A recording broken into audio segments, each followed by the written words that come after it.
I'm so excited. I am so excited.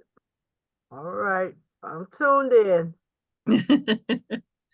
Thanks for joining us, Valerie.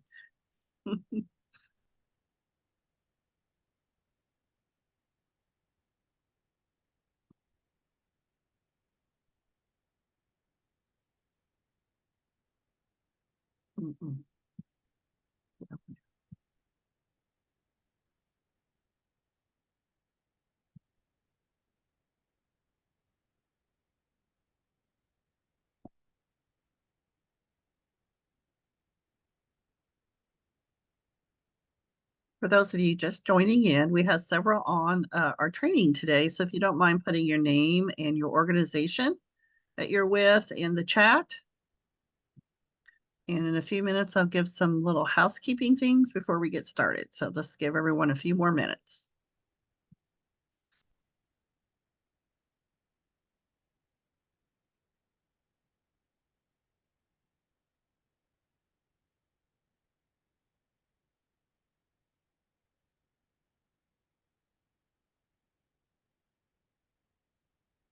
Hi, I'm sorry. This is Adina Swan. I'm a training specialist with Community Partnership for Children. I just have a quick question.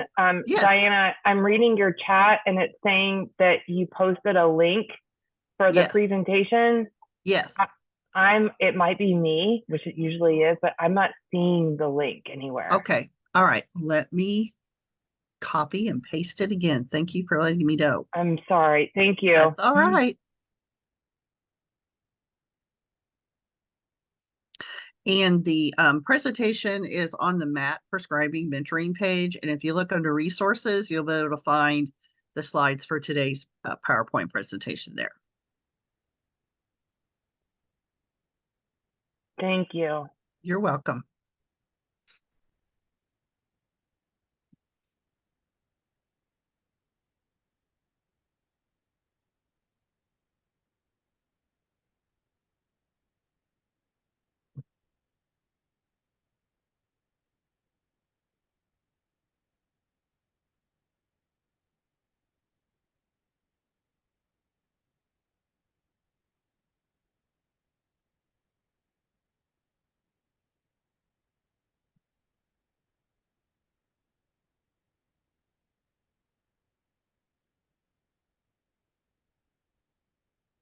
All right.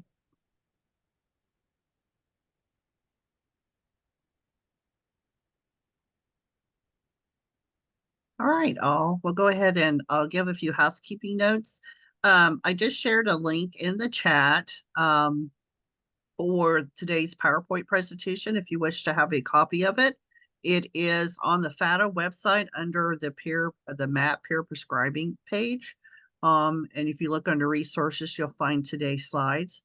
Additionally, if you are looking for a certificate of attendance for today, if you do not have an account with FATA, you will need to create an account with the same email address that you registered for today's event.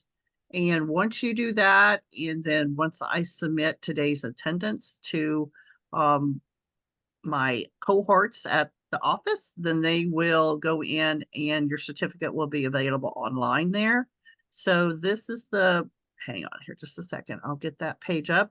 Additionally, since we do have quite a few attendees today, we will be taking a break or two between for you to ask questions. So if you don't mind putting questions in the chat, and then I will share those with Dr. Throttle so that she can answer those for you. But again, we have here is where you will need to link in to create yourself an account with FATA.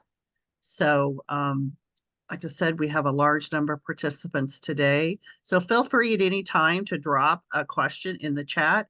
And when Dr. Serrato takes a break for a minute or two, we'll have time to ask questions. So, all right, Dr. Serrato, thank you for joining us here today. And I'm gonna go let her do her introduction, but I think many of you on this call know her from her work there in the Miami area and the University of Miami.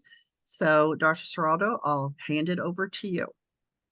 Thanks, Diana. You're I welcome. am very happy to be here, and I hope that this time together can be very useful. I think we have 2 hours budgeted, but we should get through most of the content within an hour and a half. And I do encourage you to put questions in the chat and make this session useful for you. I think we have a variety of people here today in different roles in the healthcare system and child welfare system and mental health care and addiction treatment. So this talk, hopefully everybody can walk away with something from the talk. But if you got a burning question and you want to make sure that gets addressed, the best way to do it is put it in the chat so we make time to talk about it. So I'm going to advance my slides here. And I'll introduce myself a little bit more. So my name's Katrina Serraldo. I'm a family doctor and an addiction specialist. I am from Miami and went away for training, but came back 2.5 years ago. And I practice here in a few different settings, including the IDEA syringe services program, where I do harm reduction care. And also community methadone clinic where I do methadone treatment. And I help take care of patients with addiction in pregnancy at Jackson, our safety net hospital here in Miami.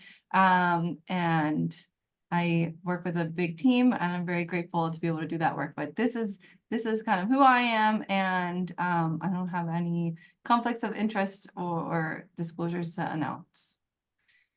So the topic here is really focusing on pregnant and postpartum women with substance use disorder and specifically opioids, but this generally applies, a lot of what we'll talk about applies generally. So why are pregnant and postpartum women struggling to find and engage in treatment? There's several reasons, including possible legal issues, fear of involvement of Child Protective Services, misinformation among healthcare professionals and systems that results in doctors and other places turning people away, deeming them too high risk to be taken care of here, and you got to go find a different doctor that can take care of you. Sometimes people have had experiences where they have been asked to go to 12-step programs that didn't work for them, and they use those experiences to make kind of a reason not to go back. But really, some of the biggest ones I think are shame and stigma. And what we are hopefully doing here is spending this hour talking about how can we reduce shame that people feel when we're talking to them, and also try to reduce stigma that people experience in the healthcare system. So, there's also not a lot of options. So I feel I happen to have found this work as just a matter of like passion and loving it, right? And so I love to be a family doctor who does prenatal care, who also does addiction care. But a lot of people, that wasn't their thing that they wanted to do. And so they may say, oh, there are not that many providers that say, oh yeah, you have addiction and you're pregnant. I can't wait to see you, right? That's how I feel. But there's not a lot of folks who feel comfortable with that, right? And some of the statistics that you'll hear during this talk today might make you think that people with substance use are so high risk that they have to go to a high risk pregnancy doctor, right? And there are not as many high risk pregnancy doctors as there are regular OBGYNs, midwives, or family doctors providing that care. So funneling everybody with substance use disorder to a high risk pregnancy clinic can cause a lot of challenges. From Key West all the way to here, there's just not that many. So if they have to come all the way to Miami from Key West, that's kind of a challenge, right? Certainly fear that they are using substances, and recommendation for inpatient or residential treatment would be recommended, may cause them issues with leaving behind job responsibilities, home responsibilities, being afraid that if they go see somebody or go somewhere, they may not be able to continue their psychiatric medications. Transportation and childcare are huge barriers to medical care in general, and certainly for pregnant and postpartum women. And then you know, challenges around Medicaid and other state-funded services sometimes can be a challenge for linkage to care, continuation of care. And we talked a little bit about stigma, and what stigma really is, you know, this spectrum and phenomenon of people being stigmatized for something that we consider possibly a mark of disgrace, oh, something bad, right? Damaged goods, or something where you did something you weren't supposed to do and people think negatively of you. And then what can happen is, you know, certainly people with addiction and substance use disorders may have be lumped in and stereotyped with each other, even though, of course, many people use substances. And there can be a way that people talk in very stigmatizing language that I don't even like to use, and I don't really want to repeat, about this group of people, and, you know, depriving them of their positive human qualities and talking about them as an addict or somebody who's just defined by their substance use disorder. And this can also lead to discrimination. Discrimination is a way that laws can codify the treatment of people, the stigma that people experience as a experience can be in laws. So for instance, you may or may not be able to, you know, get your medications for issues like if you're going to a nursing home or a skilled nursing facility and you are on methadone or Suboxone, the doctors there and the facility may not feel comfortable including you in their treatment care. And so there can be discrimination based on your use of drugs or even your use of treatment. And then prejudice sort of can go in there with that, somebody thinking that they know who you are because of your substance use. And then the reality that many people feel like, well, using drugs is bad. And so we have to treat people badly for having done something bad, right? So punishment is the infliction of a penalty. And a lot of addiction treatment, many people do experience it as somewhat punitive. And some of the structures of addiction treatment, I work in a methadone clinic, you know, you got to come every day to start. And that can sort of feel like a punishment. And so, but despite all these negative ways that people with substance use are treated, you know, really the majority of pregnant women are motivated to maximize their own health and the health of their developing fetus. And if they are reaching you in whatever line of work you're in here, they want help and they want to be healthy and have a healthy baby. And opioid use disorder has increased among pregnant women in all states. The number is around 6.5 women out of 1,000 women have opioid use at delivery. If you look at all substances, something like 10 to 15% of women who are pregnant have some substance use disorder, most commonly tobacco and alcohol and marijuana. Those are the most common. And then opioids and stimulants like cocaine or methamphetamine are less in the country, but in Miami-Dade County, we have a higher percentage of stimulant use. So, and the women who took opioids for non-medical reasons were more likely, the pregnant women were more likely than non-pregnant women to get their opioid from doctors. So sometimes they're taking it not as prescribed, but it was prescribed to them.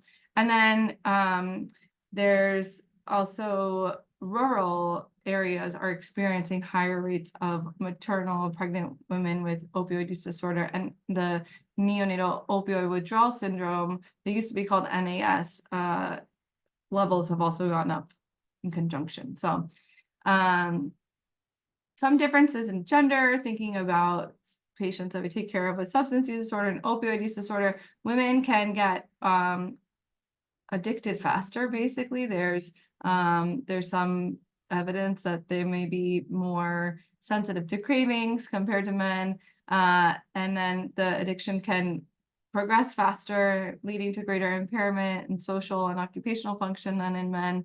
And they're maybe less likely to engage in treatment for some of the reasons that we just discussed.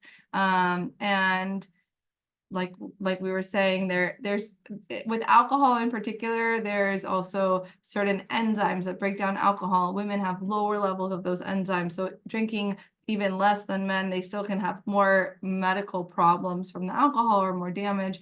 And then they can use that smaller amount of drugs for a shorter time before they become dependent. Things like body fat, metabolism, and hormones can also affect how rapidly drugs are metabolized and what effects drugs have on women. And in pregnancy, all of those things can change. So I practice, like I told you guys, I practice in a harm reduction setting at the IDEA Syringe Services Program. It was the first one in Florida, and now there's, I think, over 8 sanctioned harm reduction syringe services program in the state. And so a mentor of mine once told me that, you know, all pregnancy care is harm reduction, right? So we know bad things can happen to people during pregnancy. You can have anemia, you can have a postpartum hemorrhage, you can have, you know, high blood pressure, preeclampsia, and getting care during pregnancy helps to reduce the harm of this thing that, you know, you want because you want to have a baby, you want to do, you know, but you want it to be as healthy as possible. So risk reduction and harm reduction is actually like a widely used principle in taking care of people in general. So pregnant people who use drugs are no exception to this. And what they need is a little bit more tailored to their situation of using drugs. And what harm reduction really means is meeting people where they are. So if somebody wants to stop using and they come to you and they want to stop using, then you say, great, I'm so glad I can help you. Here are our different options, right? If they say, I'm really not ready to start using, but I want to make sure everything's okay with my baby, you say, great, I can't wait to help you get a prenatal care visit where we can do labs, check on you and your baby, do an ultrasound, get you all the care you need, even if you're not ready to stop using drugs. Right? So people may be afraid to come to prenatal care because they're still using, but harm reduction says, we want you to come anyway, and we want to help you out. Then they can build trusting relationships with team members that can possibly start to help us unpack. Do they want to make a change that they're scared? Are they afraid they're not going to be successful? Are they not aware of resources that can help them support them in their goals to decrease their substance use? I just want to make a plug also. I have this book. I don't know if I'm blurry and you can't see, but it's I'll put a link in the chat at the end. But it's a toolkit that's available online. It's called Pregnancy and Substance Use, a Harm Reduction Toolkit, and there's a lot of good information in there. So I'll put the link in the chat at the end. Part of what prenatal care can do for people and engaging in any care, like care you provide, is that you can evaluate for what else does this patient need. So they definitely need prenatal care. They need testing. We want to make sure folks who are living with HIV are diagnosed and treated to prevent HIV transmission to babies. Same with syphilis. These are some really high priority testing that we do. But domestic violence is very common. Mental illness is very common in this population. Smoking cigarettes also common, and almost everybody needs psychosocial intervention. So most people that I take care of are experiencing homelessness, and at the IDEA Syringe Services Program and in my pregnancy clinic. So they need help with housing, food stamps, WIC, Medicaid. Getting set up with Medicaid is so important. Thankfully, in Florida, we have a year of coverage for postpartum Medicaid. And so even if people lacked prenatal care, getting set up with Medicaid around the time of delivery is a big help. This helps us if people have hepatitis C to connect them to hepatitis C care. There's just so much that pregnant women with opioid use disorder need, and that we can offer them because we have these services available in our county. And it's not just obstetric, it's not just addiction, but it's both. And, you know, thinking about comprehensive compassionate care is really critical. And medications are a part of that too. we talked about prenatal care, and there's a lot of evidence, including from one of a faculty member at University of Miami, Jean Burkett, and Dr. Banstra, who did a lot of research here around cocaine exposure, which is not the topic of this talk, but really women with cocaine use in pregnancy have had a lot less obstetric and health problems themselves if they got prenatal care. So the same is true for women with opioid use disorder. But many people, like, you can do everything for somebody with opioid use disorder that you would do without opioid use disorder, but sometimes women are turned away from the providers because they think they need to go somewhere else, which is part of what I said before. So premature births go down, the birth weight is more in a healthy range as people get more prenatal care. But there is a lot of evidence that states that have more punitive mandated reporting laws and treat substance use in pregnancy more punitively actually decrease how much prenatal care women who use drugs get. And so in our care, even though, you know, part of what we can do in our care is to help people prepare for the fear that they have and process the fear that they have. So working with therapists and behavioral health is really a helpful thing. Sometimes people's fear is so great, we just don't meet them till after they deliver.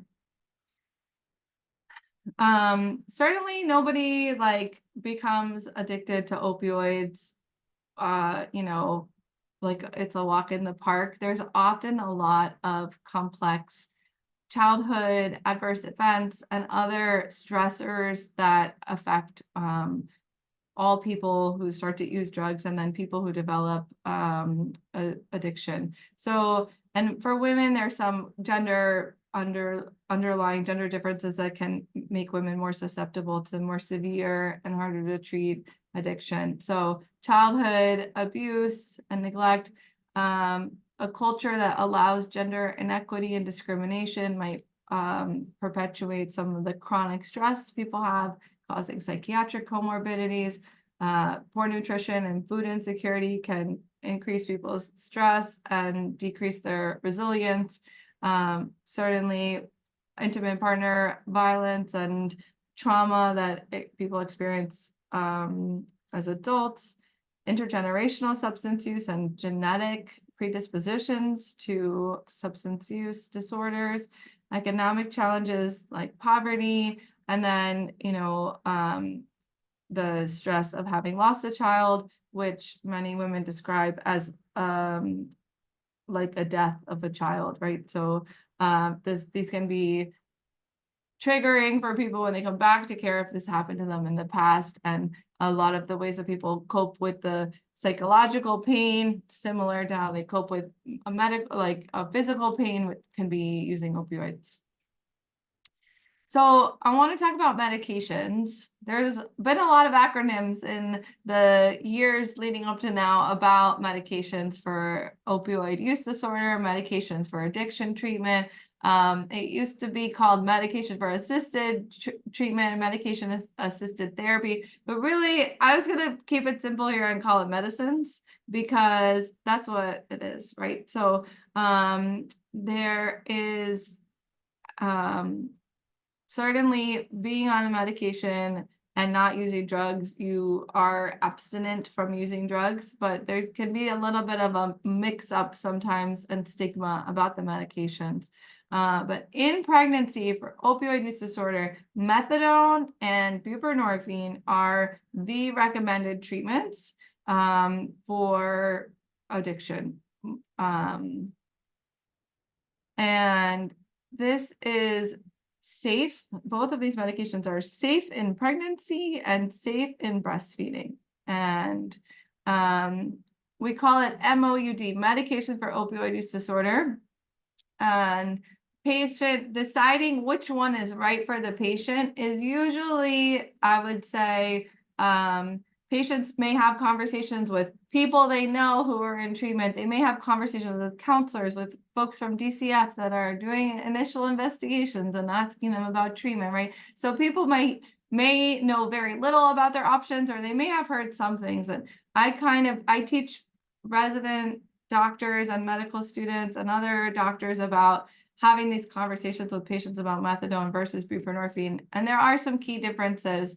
Both of them are opioid medications and they're long acting. So when you might have needed to use a Percocet or heroin several times a day, you, in order to not have withdrawal symptoms and feel sick or be distracted by cravings to use drugs, you can take methadone and buprenorphine once a day and be comfortable all day and just feel normal. And the decision on which medication is going to work for patients is really patient-centered. Methadone clinics, people on methadone, in order to start on methadone and stay on methadone, you have to receive care from a methadone clinic. And this can be a challenge depending on where you live. There are no methadone clinics in Monroe County, as you guys might know. And there are 3-ish methadone clinics, 3 to 4-ish methadone clinics in Miami-Dade County. And I recently worked on a study with some residents and medical students looking at how long does it take people who are enrolled in our needle exchange to get to methadone clinic in Miami-Dade County, depending on what zip code they're coming from. And the average length of time is 77 minutes each way. So that means that somebody starting methadone may have to spend,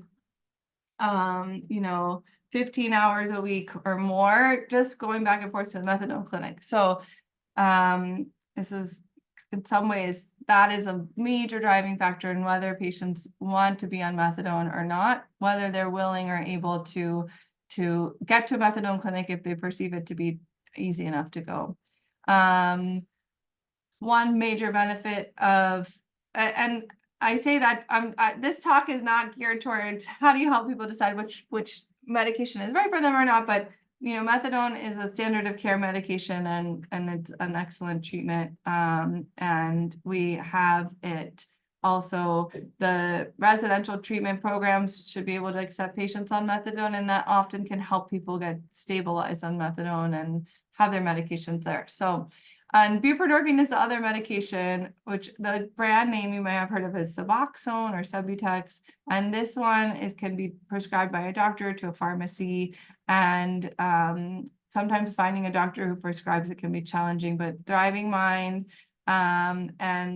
is funded. There's a lot of Thriving Mind supported offices in our county where people can access buprenorphine treatment. And Thriving Minds also does support people in Miami having access to methadone. So there's some, medical things about who can be admitted to a methadone clinic, and they have to have a diagnosis of opioid use disorder, and that's generally true. But there's a little bit of a carve out that says pregnant women who have had opioid use disorder before, even if they don't have opioid use disorder now, if they want to start treatment, they can. And methadone has been around since the late 60s, and buprenorphine is newer. It came out in around the year 2000. And then the third FDA approved medication for opioid use disorder is called naltrexone. It's approved only in an injectable form that lasts a month. It's a monthly injection. And there's not as much data. It hasn't been studied in pregnancy. And so if somebody has been on naltrexone and they become pregnant and they really want to stay on, it seems that it's probably safe. Some data from people who are on naltrexone and became pregnant didn't show that there was problems with the fetus or any developmental problems, but it's not typically a medication we start during pregnancy. And then behavioral counseling as an adjunctive treatment is, certainly important, especially during pregnancy when people really are having to make big changes during their life. And I just want to say with a caveat, right, that some people are really not ready to engage in behavioral counseling, but the medications are absolutely helpful, even if patients don't engage in counseling. So it helps to reduce overdose and some of the chaos of the drug use, and it may take we just don't want behavioral counseling to be a barrier for people to get access to treatment. As counterintuitive as that might sound, the benefits of being on medications to reduce overdose and other problems are there regardless of whether patients have counseling or not. In methadone clinics, they have to have counseling. It's part of methadone treatment. You meet with a counselor, but buprenorphine can be prescribed from an office without a patient seeing a counselor. Okay, so principles that we use to figure out how much of a dose patients need, it's really individualized care. So each patient may need a different dose in order to feel comfortable. And then we target, are you having withdrawal symptoms, which can lead to relapse, right? People are sick, they want to feel better. And we also target cravings. And during pregnancy, there are enzymes in the liver that metabolize methadone and buprenorphine, and they can get a little bit supercharged, and you might need to change the dose based on the time during pregnancy. There's also more blood volume in the body, and so the concentrations of the medication can go down. So we work closely with patients during pregnancy to figure out what dose they need. And this is important to know, because if somebody's all of a sudden saying, wow, I'm having more cravings, wow, I'm feeling more withdrawal symptoms, that's expected. And so the patient shouldn't be looked upon negatively, thinking that they're trying to do something funky, right? And the patient also, we counsel the patients about this so that they ask us instead of risking relapse.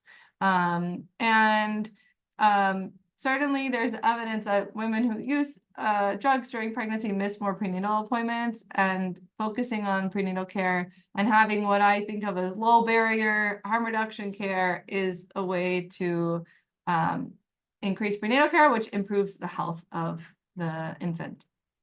And then medications can be continued during labor and postpartum.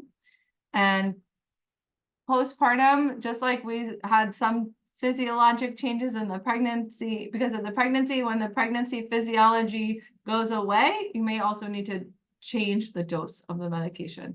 And if patients have a C-section, we have risk-benefit discussions with them about opioids for pain medication, or changes in their medication for opioid use disorder.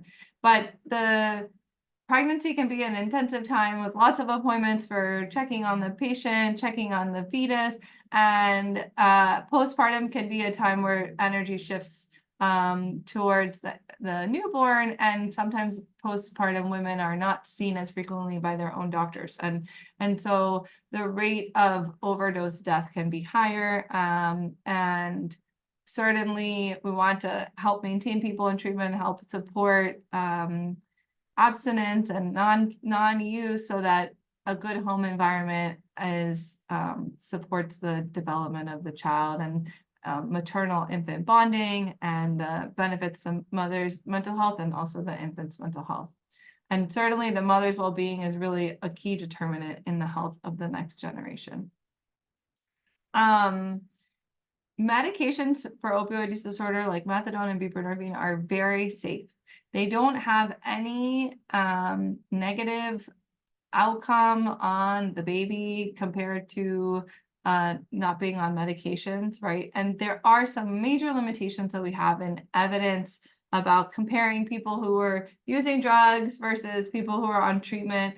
It's hard to compare people exactly. And so when I counsel patients, most of them are like, I know that using drugs is not good. I'm stressed. This can't be good for my baby. And getting on treatment helps people not have withdrawal and not feel that stress and stop using drugs. So the best outcomes are being on treatment. And then the other thing to say is just that neonatal opioid withdrawal syndrome is very treatable as well. And we monitor people who are on medications for about 5 days in the hospital, mom, babies together. And we're going to talk about breastfeeding in that slide, but there's no association between the dose that mom is on of methadone or buprenorphine and the severity of the symptoms that babies may experience with withdrawal. So you really want to titrate the dose to the mother's comfort. So mother is abstaining, not distressed by cravings, and not having withdrawal symptoms. And so despite all of this evidence that medications improve outcomes for moms and babies, most pregnant women with opioid use disorder in the US don't receive medications. I think the percentage is something like 20% or less. So that's part of why we're talking about this today, and we're hoping to increase knowledge about this and normalize that this is the recommended treatment and people do exceptionally well on medications. And yeah, just like a thought I come back to sometimes is when I first started to learn about methadone, I was at the VA in Boston and I met veterans who had been on methadone for, 30 years and they were doing great. And so sometimes that entry to care for women with opioid use disorders during pregnancy, and in my mind, they get those decades of good treatment, right, and good care. And so this is a missed opportunity when we know that all of these people are not getting access to treatment. And I think we didn't say it too much here, but there's evidence also that there's racial disparities in who's accessing care and who's getting medication. So Black pregnant women are less likely Black pregnant women with opioid use disorder are less likely than white pregnant women with opioid use disorder to get medications, from a study that was in Massachusetts. I don't think we've repeated that study here in Florida. So withdrawal or medically assisted withdrawal is sometimes people want to go to, this is like called detox, right? So this is not recommended for pregnant women with opioid use disorder. The stress of the withdrawal on the mother's body and then also on the fetus is not something that we recommend. And the rate of relapse after you get through this stressful period of several days is really high. So it's not really a treatment. So if people want detox, it's not exactly treatment. It might be that they want to stabilize. So people can go to detox in an ideal world and get started on treatment. That might be the place where they go to get started on buprenorphine, for instance. You do need to have several days of not using opioids. Depending on which opioids you're using, you might have to wait 12 hours, you might have to wait 72 hours. And so getting medically supervised withdrawal as a bridge to treatment is recommended and okay. But detox alone is risky because of the high rate of relapse. That's not to say that if somebody told you that they just want a detox, that you can't educate them about their options. And if they're like, no, I really want to stop using, you don't say, well, I'm not going to help you go to detox, right? You just want to say, this isn't really recommended. I'm so happy you're here for care. I'll help you get to that detox. I want you to know, right, this low completion rates is something that happens where people get to detox, they start to feel pretty sick, and then they think, I gotta get out of here. I don't feel good, right? But if they're offered buprenorphine when they can start, or if they're offered methadone when they can start, that's a good opportunity. But methadone regulations are really strict, and a lot of detoxes can't offer people methadone. But one thing that's really important to know is that when people are when people are pregnant, they can be admitted to the hospital for withdrawal or treatment initiation, right? So many detoxes don't really want to accept pregnant women, and that's fine. They can go to the hospital. People who are not pregnant cannot be admitted to the hospital for the sole reason of detoxification or withdrawal. And in Florida, we have to talk about postpartum and maternal mortality rates and drugs, because if you look at the year after pregnancy and deaths associated with pregnancy, right? So in a year after pregnancy, the number one cause, the highest number of deaths is from drug-related deaths, so overdose or otherwise. So, and then the US is unfortunately experiencing an increase in our maternal mortality rate in general. And, you know, compared to other countries like Netherlands and England and France, Canada, our rates are much higher. And of course, like I recently said, you know, we have a racial disparities problem. There's systemic inequalities that make people not able to access care. And this is experienced most heavily in Black women in pregnancy. As you can see, the mortality rate is 55 out of 100,000 live births. So we need to do extra work to make sure that we bring this level down.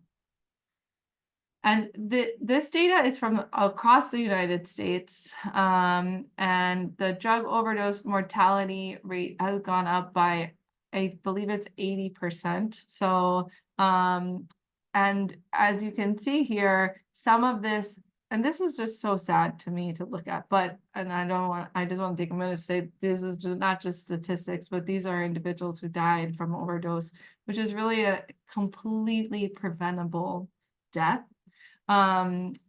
Thinking about harm reduction, thinking about treatment, thinking about policies that can try to protect these mothers who maybe left behind infants, right? So, and this bright blue here, this is late postpartum. So most of these deaths are happening late postpartum. So we may be, some are happening during pregnancy, and some are early postpartum, but the late postpartum rates have gone up. And this is from 2020, you know, first year of the COVID pandemic. And I'm not sure what it's going to look like, but the rates may have continued to go up with just more isolation and challenges. And then on the left-hand side, this is what drugs are causing people overdose, right? And so this orange thing here, this is showing fentanyl and other synthetic opioids. Is really the big cause, and there's a big jump here as well.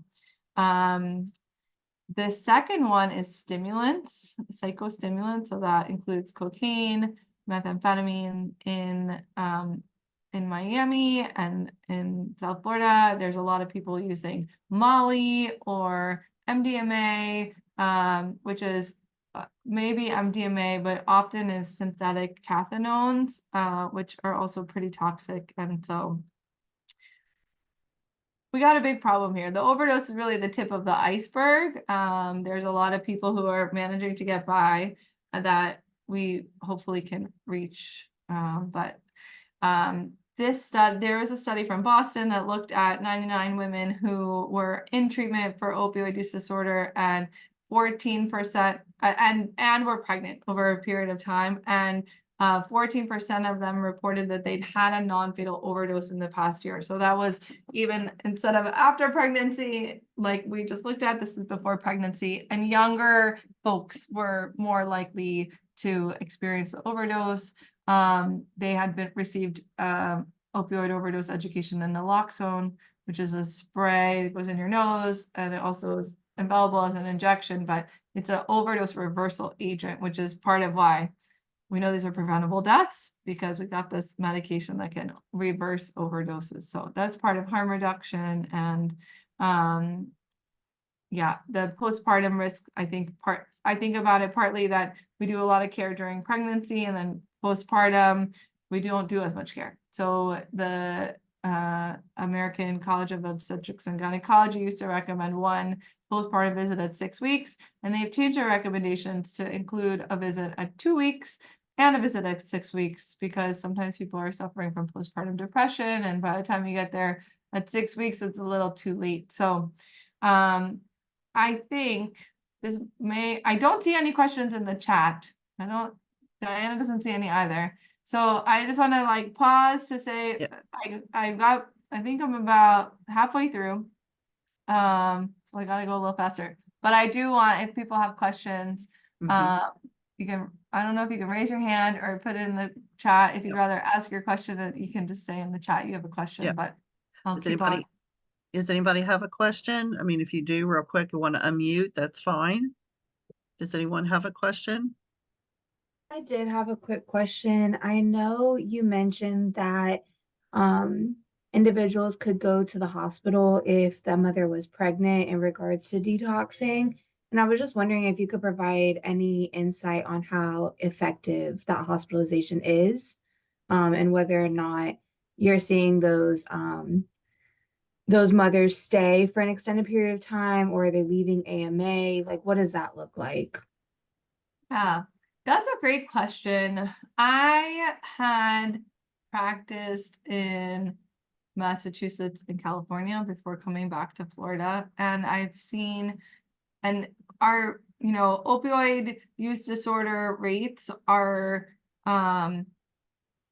seem to be slightly lower here in Miami. I think that's even a little bit different than in Broward County and counties up north from here, but still, I've had less experience with people being admitted here. I certainly, when you look at studies about people admitted to the hospital for other reasons who have opioid use disorders or use drugs, and they've left against medical advice, or they self-directed their discharge. There's several reasons that people describe. One is that they have untreated or undertreated withdrawal and cravings.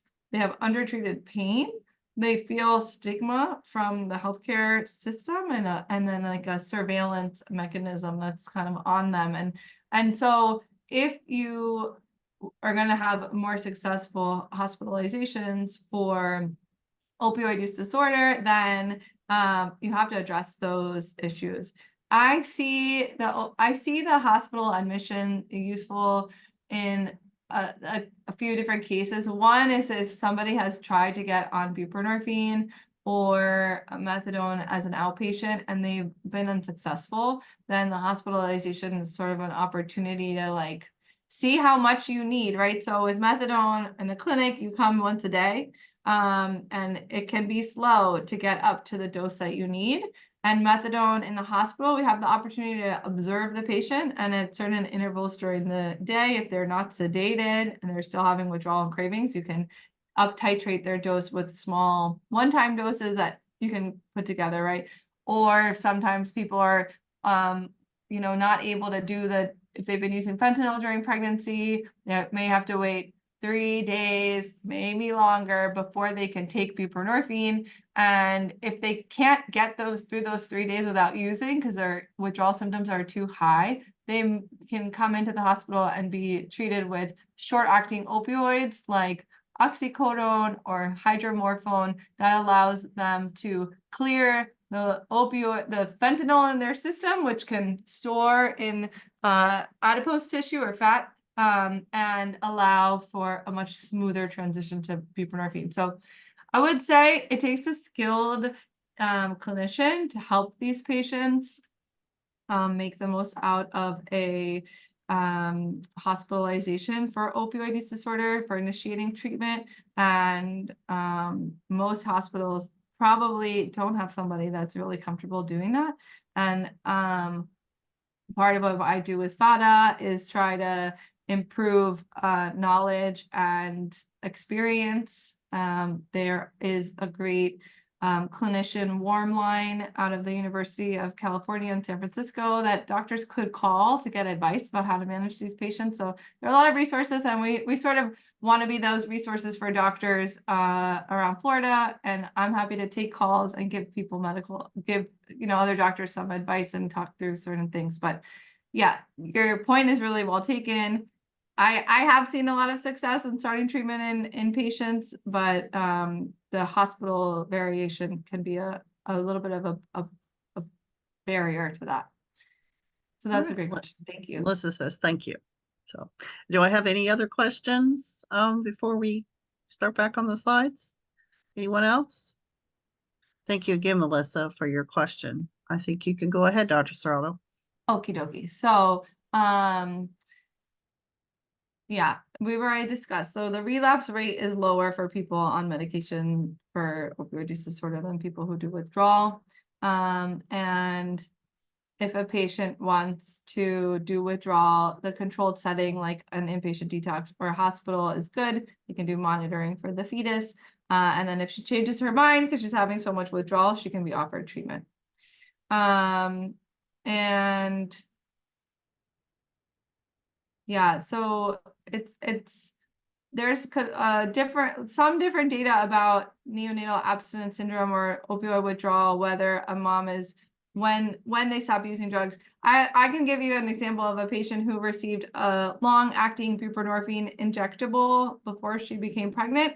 And I don't know how much experience folks on this call have had with that. The brand name of that medication is Sublocade or Brixadi, but these long-acting forms or injections that last for a month at a time. And if you get it for a few months in a row, or even if you just get one, it tapers slowly off. So people actually have a kind of slow self-tapering way that they detox over a period of months.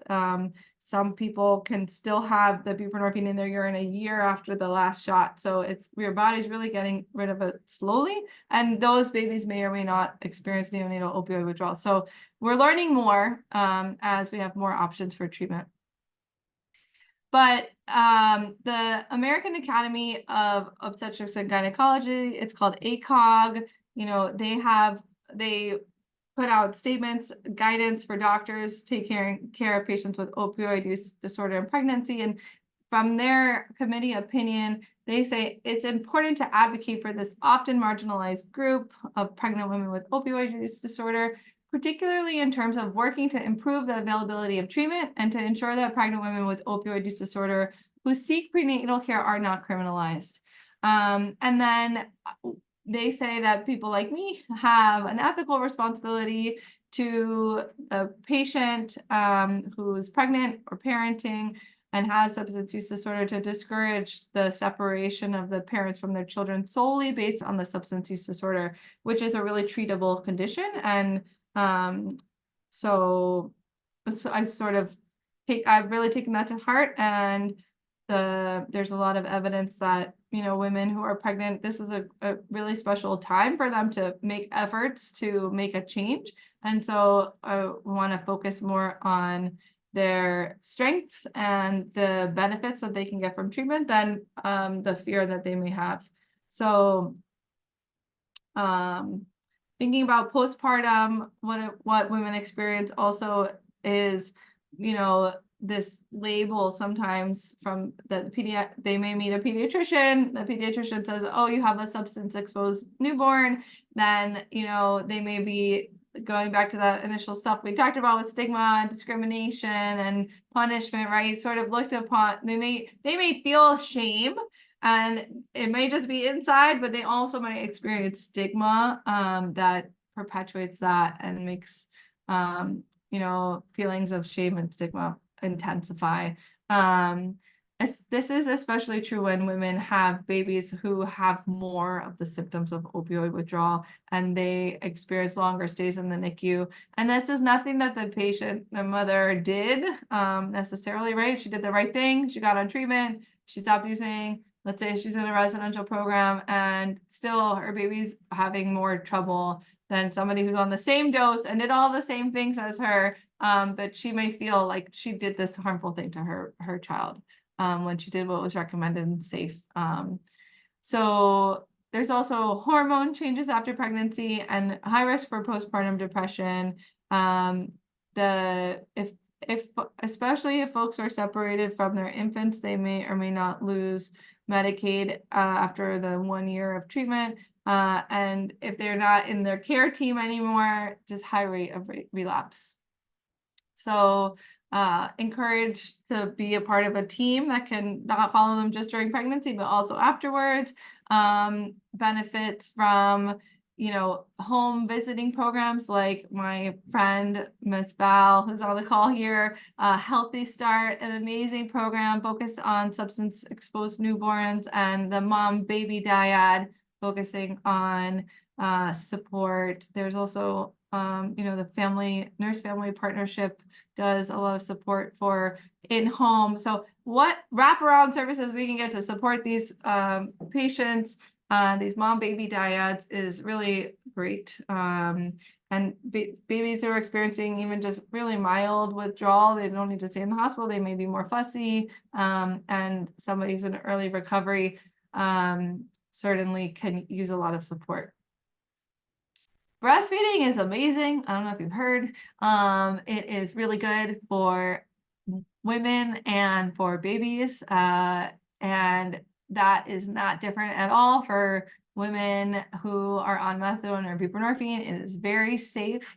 Less than 1% of the medications make it into breast milk, and it is highly recommended to do breastfeeding for women who have stopped using other substances and they're interested in breastfeeding. Reduces the risk of breast cancer, decreases, helps women lose weight that they may have gained during pregnancy.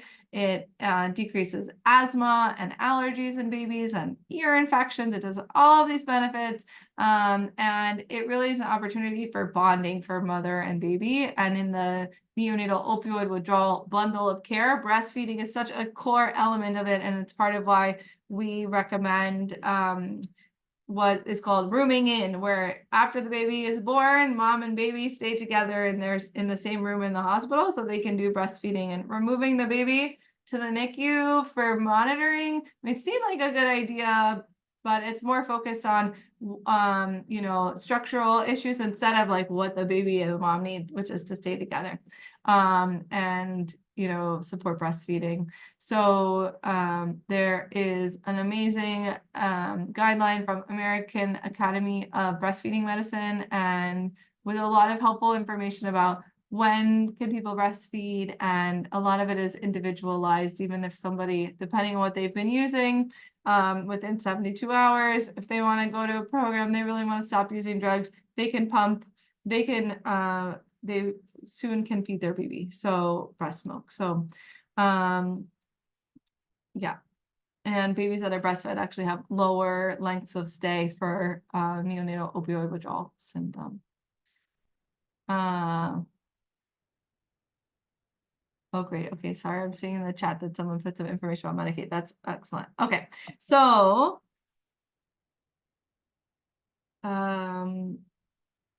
yeah, and like I did say before, sometimes we do need to do dose adjustments after pregnancy because the enzymes levels in the liver, that activity can change, and so the same dose may actually cause a higher concentration in the patient. It's definitely more common for methadone than buprenorphine, which is can be less sedating for people in general.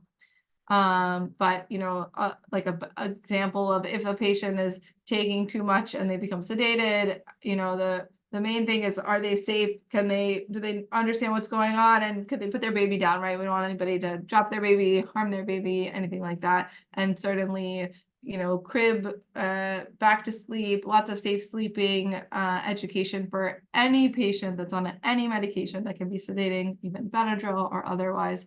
We don't want co-sleeping, and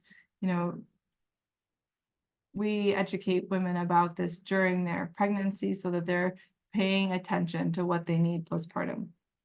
And this last line just says that having a newborn baby can be exhausting. So people may be sleepy looking, and that's also, when you have a good therapeutic alliance with your patient, they know you want to make sure they're okay, they're getting as much sleep as possible, and that the medication isn't contributing to sedation.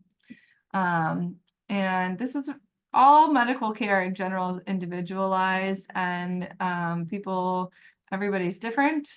People should be able to see their doctor or their healthcare team as soon as possible or when they need. And then we recommend naloxone to be at home for anybody who has medications or opioid use disorder. And then we teach people about how to use naloxone as well. So, and then return to use is common. So, we expect that in treatment, and we don't see it as a failure, and the shame and stigma people might feel or experience if they return to use can be very deep. And so, being able to be open to sit with that with the patients and focus on their strengths and help them, you know, not return to uncontrolled substance use, right? Is the goal. And then, you know, like you might have, you remember from the graph showing people dying of overdose in the late postpartum period. Sometimes people are like, I don't need this anymore, right? This is very common in all people who are on medications for opioid use disorder, that they might feel they don't need the medication.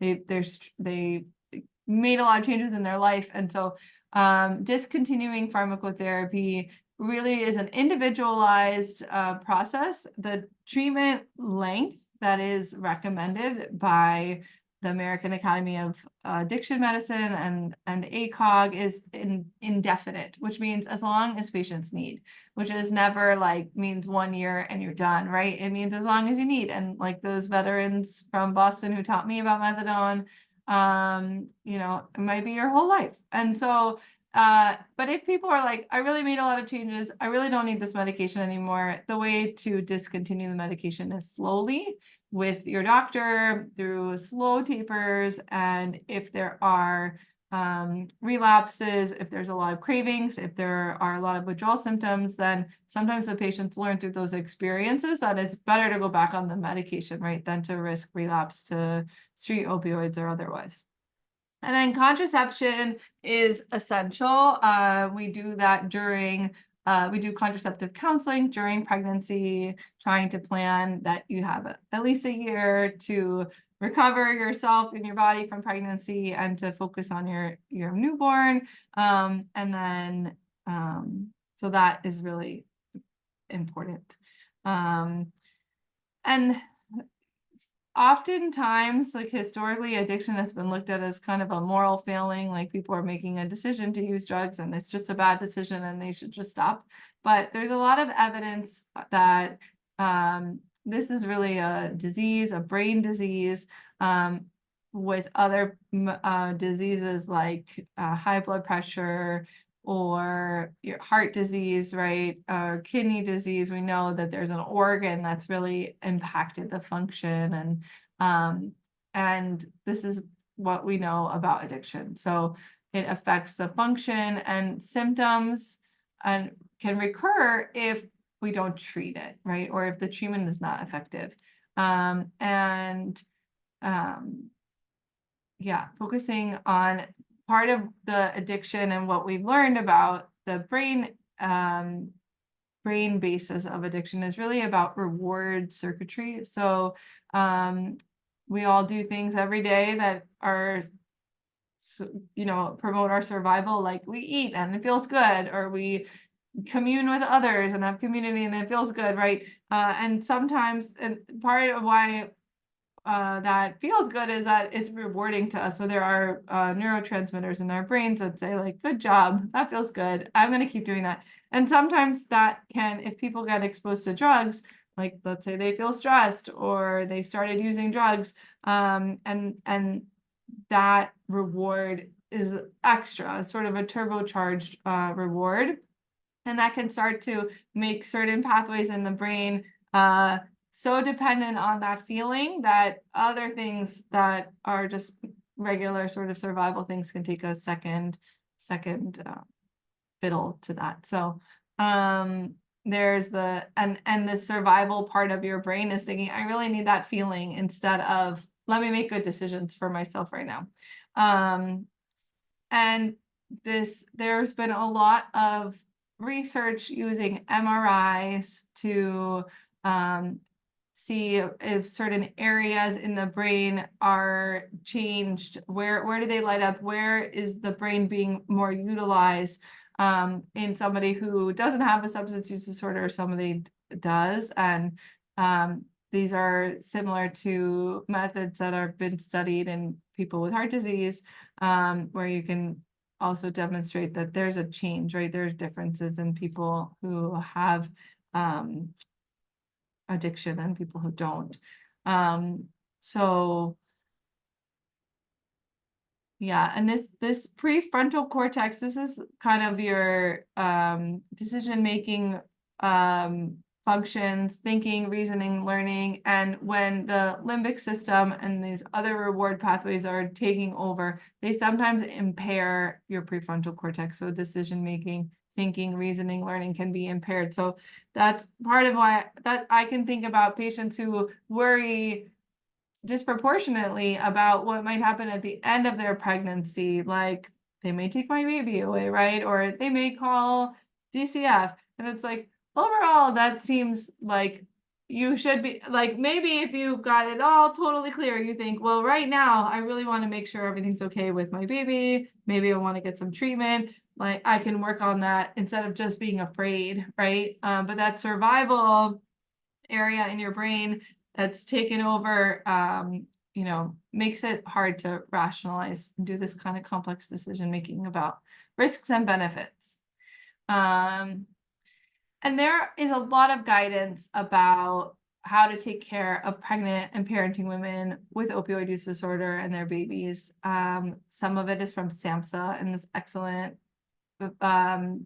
resource that's available electronically, and there are links at the end of this talk, which I know is on the FADA website, and Diana can send the link again by the end of the talk. But really, this is thinking about strengths-based care. So when you meet a patient, being able to say, well, instead of like, you ended up here because you've got all these problems, it's more like, wow, you've really survived a lot.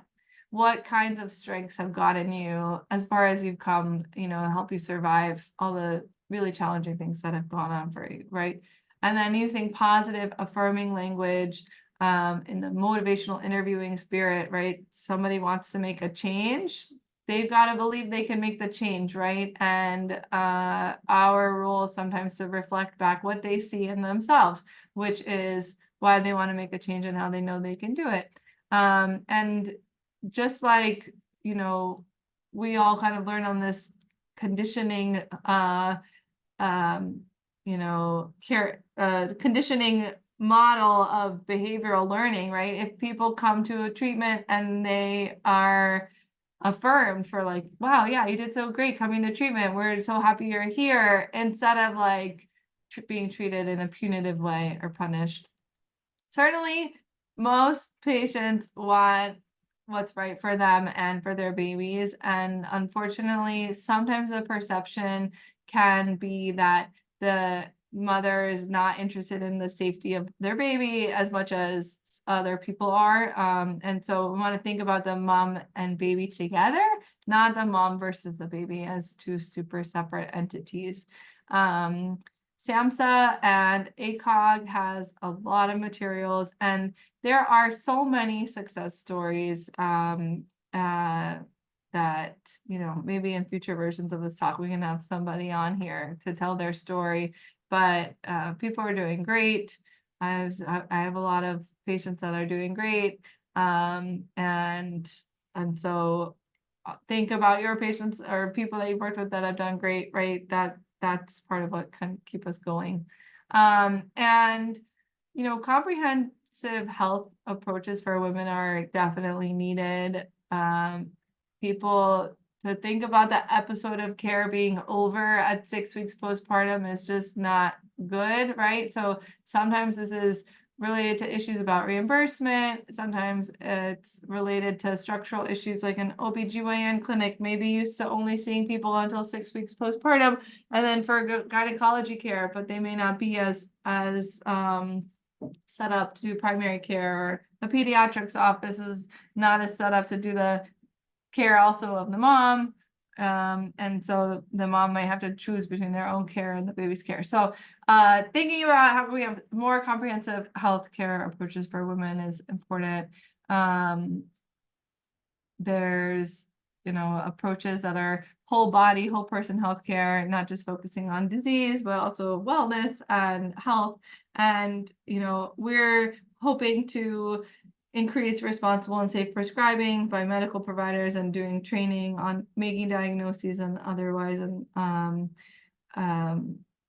certainly people, it's never just opioid use disorder alone. There's other things going on, as we talked about, including many people who do well and get off opioids, but never get off cigarettes. And then they end up having problems from smoking later. So, and, you know, one major thing that what I understand really sort of started in the 90s was more support for comprehensive services for residential programs for women who are pregnant and parenting, where they can go with their children and where during pregnancy and with a newborn. And so those are essential, having more of those places around, and the linkages to if people were homeless when they came in, they really need help with housing by the time they leave. So that's also part of comprehensive services. And the language makes such a big difference. I'm not sure if people have heard this, but really the it's kind of confusing because it used to be part of our medical terminology to use the word abuse, like substance abuse, and it's actually in the name of law of even SAMHSA, right? Is the Substance Abuse and Mental Health Services Administration. But they've done studies looking at when you talk about someone as a drug abuser versus a person with a substance use disorder, they're less likely to get evidence-based treatment because abuse, that the word abuse sort of evokes something bad that somebody did to somebody, right? And so it sort of evokes more of a punishment model than a treatment model. And so we really try to use words like a person with a substance use disorder instead of thinking about an addict or a substance user, because of course people are complex 24/7 people that are more than just one element of their life. And it's hard to check the bias of other people on stigma, but important to try. And, you know, we all learning and growing often every day. There's opportunities for saying, well, even if I say something that didn't come out right, you know, saying, I didn't mean to say it that way. I'm sorry that came out that way, right? With my clients or my colleagues, right? We want to continue to reduce stigma. And really important, many women who use drugs start prenatal care after 20 weeks. And once you've gone into the 20-week mark in pregnancy, which goes, you know, for 40, 41 weeks, you can't catch up and you're labeled as having inadequate prenatal care. So the goal is early prenatal care. That's when people can get testing for all sorts of things and get treated, make decisions about their pregnancy that's right for them. Not everywhere uses a universal screening to assess for substance use disorder in pregnancy. And partly people may not want to be honest with their providers because they don't want to be labeled as somebody who uses drugs because maybe they think they're managing. I've definitely seen some patients come to treatment who their provider didn't know during their pregnancy that they were using at all. So I'm like, okay, these are maybe higher functioning people who didn't have the same kind of other markers of severe addiction. Neonatal abstinence syndrome is very treatable, and, you know, cuddling and doing breastfeeding with the baby is really some of the super effective part of the treatment. And medications for addiction are, especially for opioid use disorder, I think of them as slam dunk medications because compared to other medications we have for addiction, they're just the best. So if you have opioid use disorder, getting on methadone or buprenorphine really changes people's lives. I see people every day that are doing great on medications and back to work, taking care of their families, and hopefully everybody in our system can have that same attitude. And then dealing with return to use is, you know, part of addiction treatment and part of life. And so really focusing on harm reduction and how to keep people safe, decrease how much people are using. You know, many people who maybe don't have a diagnosed alcohol use disorder, I've heard it said like, oh, wow, I can't wait to get home from my delivery and have a glass of wine, right? So people, there's a lot of stigma around opioids, but actually a lot of people use a lot of different substances. And so, you know, thinking about somebody returning to use here and there, and what it's a sort of a challenge for us around stigma, and what do we think about somebody who, you know, is doing great on treatment, but uses a Percocet or fentanyl even once or twice, or starts to use a little bit of cocaine recreationally, right? There's a little bit of a need to think about what are our goals in taking care of these patients. They really have to do with their functional ability to take care of themselves and their family, and not with the results of any drug test.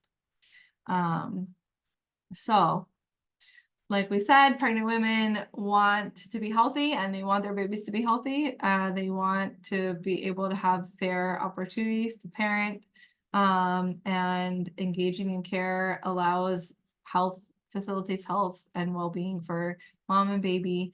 And the discrimination, scrutiny, stigma that people experience is really impacts their quality of life and their experiences with healthcare and future experiences with healthcare. So having interdisciplinary clinic where people are not judgmental and focus on the patient is really important. And certainly preventing substance exposed pregnancy really means preventing unplanned pregnancy. So we do a lot of counseling to help people get the birth control they want, and you know, have, you know, autonomy in their decisions around their pregnancies. So thank you for listening, and I'm happy for us to take any questions. And Diana, I don't know if you want to say anything more about the slides. Yep, I just shared the link again for the slides, so if anyone wishes to access those. Do we have any more questions from anyone in the audience today? Don't be shy. We know there's lots of questions out there. So I know this is a topic right now of national interests of, interests of how we can, reduce maternal morbidity and how can we, help these women. So we hope that you've gained some information from today. But again, does anyone have any questions before we get off the call? Don't hesitate to unmute. There is a survey when we leave today, and if we please, we'll all take the survey to let us know how the presentation went today. There's also an opportunity to put a statement in there about today's presentation, and also if there are any other topics you might be interested in hearing about in the future from our peer prescriber mentors.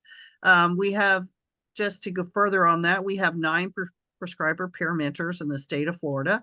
Dr. Seraldo is one of our newest ones, but we have others in several different areas of medicine. We have some doctors that work in the ED setting. We have some that additionally are also university professors at a couple of other universities in the state of Florida. We have some couple of psychiatric addiction medicine doctors. So we have a wide variety of physicians currently in the field that we consider experts, and Dr. Seraldo is one of those. So if no one has any questions, I want to thank Dr. Seraldo for her time today. I want to thank you all for joining us today. And just remember, the Florida Alcohol and Drug Abuse Association has links to several different webinars and other training in our training library. So feel free to access those. And again, thank you for attending, and I'll give you back the rest of your Thursday. Appreciate it all. Thank you. Thank you so much. Thank you. Thanks. Thank you very much. Bye. My pleasure.